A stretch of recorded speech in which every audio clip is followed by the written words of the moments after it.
Hi YouTube! Today is the second update of the tier list.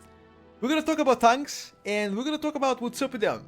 How have they changed for the past week? If you haven't seen the last video or last update on Discord or last update on the ice events, go check it out right now. Hi Today, YouTube. we're gonna begin with the important news.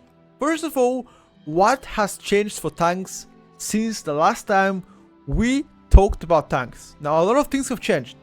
Specifically for Vengeance DH. Vengeance DH, in my opinion, has been changed for a pretty good reasons, to be honest with you.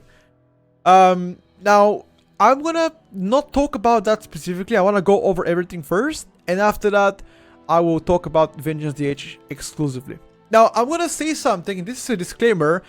I don't think I've ever said this before, but this is the very first time ever since all of my PTR testing for the past 3 years that I've been doing this stuff, that I believe every tank right now is close to performance to the others. While some have better utility than others, some might be more durable than others, I feel like the performance to each tank is very close.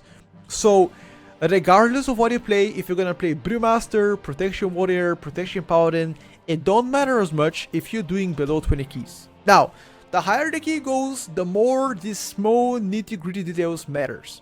But if you're a casual player and you're not really looking to advance and, you know, do extremely high keys, playing anything else is perfectly fine. Without further ado, let's begin. A tier. I don't believe any tank deserves to be in B tier, and I'm gonna tell you why. As I already mentioned, all tanks are close to performance, so I don't think any tank specifically is doing really bad.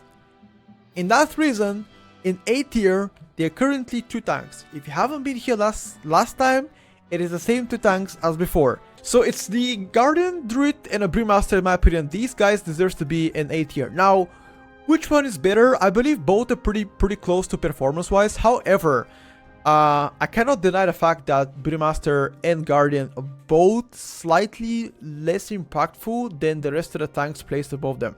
Now, that doesn't mean that they're completely dead tanks, in my opinion. I think that means they are still solid, but one idea less impactful than the others. Brewmaster specifically, in my opinion, it's still relatively squishy, which again, for a tank that is focused on high keys, is definitely not ideal. However, if you're playing lower to mid-level keys, Brewmaster is absolutely amazing tank, and I think it deserves to be an A+. If you're playing low to mid keys, it does astronomically good damage. So the biggest trade-off here is you just have to babysit Brewmaster a lot more than other tanks, aka heal him more. The more you heal, the less DPS you do. Therefore, group DPS might still be the same, even though Brewmaster can do more damage, right? Utility-wise on Brewmaster is absolutely amazing, especially if given to be a melee meta. Mystic Touch is gonna be a very good detail with including all the melees right now. That's why I feel like where the Brew stays right now. I don't think Brew is the worst, however. I think Guardian Bear right now is like tying to be the worst to Brewmaster. Now, Guardian Bear, why is it there? Now, first of all, going from Season 2 to Season 3, the most important detail that Guardian lost is the tier set. Now, the tier set was extremely overpowered in Season 2 after the most recent rework. Guardian felt amazing, and if you guys go check out the Season 2 tier list, or in general the rankings among top players, you guys are gonna see that Guardian Bear has been played everywhere.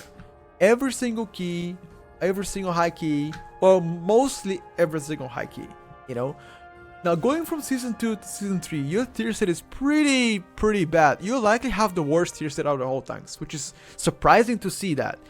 The whole toolkit kind of remains the same, except the fact that a tier set now changes your playstyle.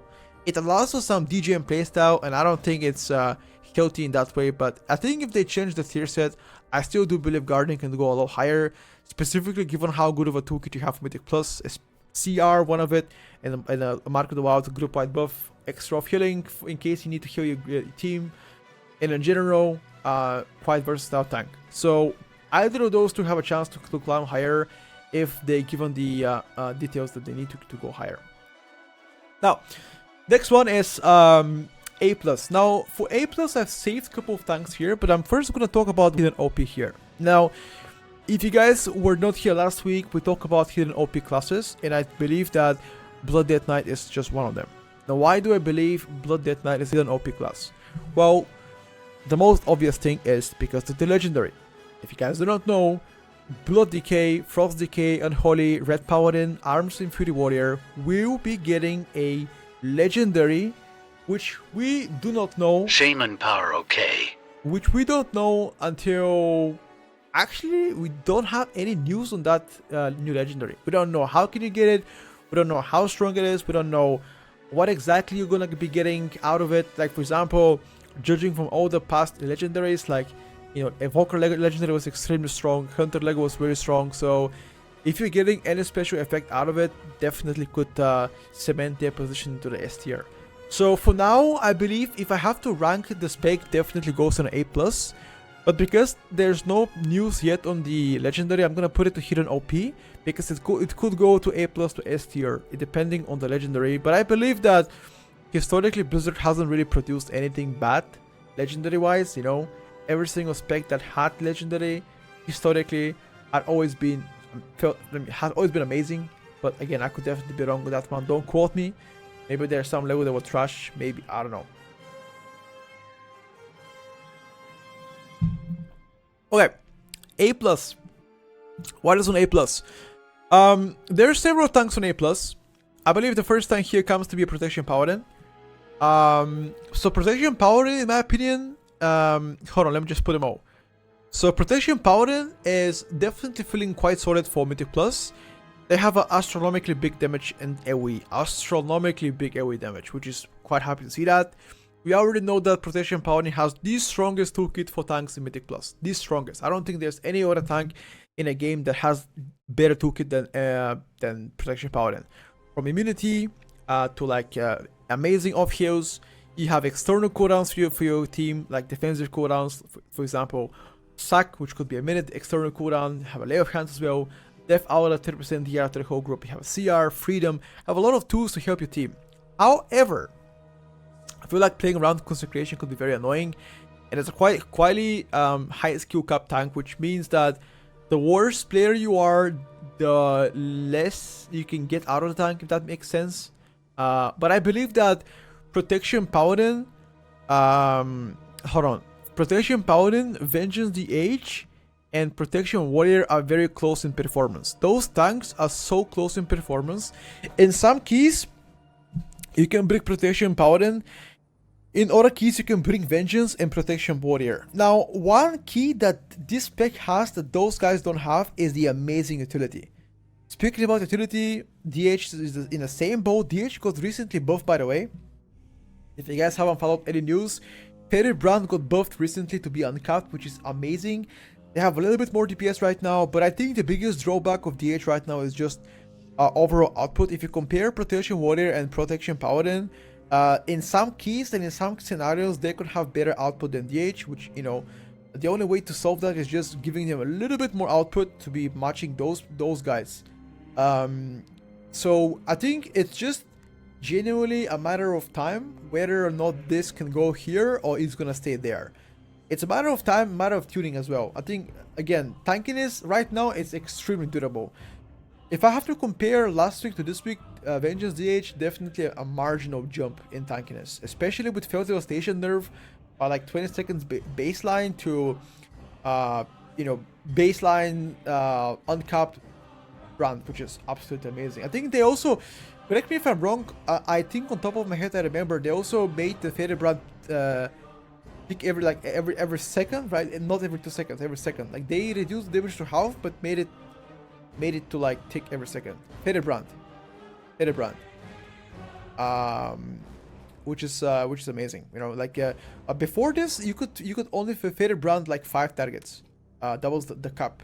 Right now, it appears to have no cap. Again, to my knowledge and to my testing, I haven't tested on like 20 plus targets. Maybe it's like soft cap to 20 targets. I don't actually know, but it wouldn't really matter even if it's like beyond 20 targets, because let's be honest, how often in like Puck Mythic Plus do you pull more than 20 targets? Never. You never do that. You never even pull more than 10. Most of the time you pull like, you know, between 5 and 8. Sometimes more than 8, sure, but it's not a lot of times. It's a rare occasion that you do more than that. Again, the utility suits very well with like all groups. Obviously, Chaos Brand can be utilized only with the range because of the magical damage. unlike Warrior where Battle Shot is only melees, for example. So I think the reason why there's no S tier is because all these three guys are close to performance. And if I gotta rank them in S tier, it depending on a dungeon and difficulty and the length of the key, I could put any of them in S tier. Once again, depending on the group setup, depending on the key level, and depending on the dungeon. That's why I believe they are very close to performance. All of those tanks are very close to performance. I don't think there's a clear winner right now. The only reason why I haven't ranked Deathknight, I already explained. He's an OP just because of the legendary. We don't know what's gonna be.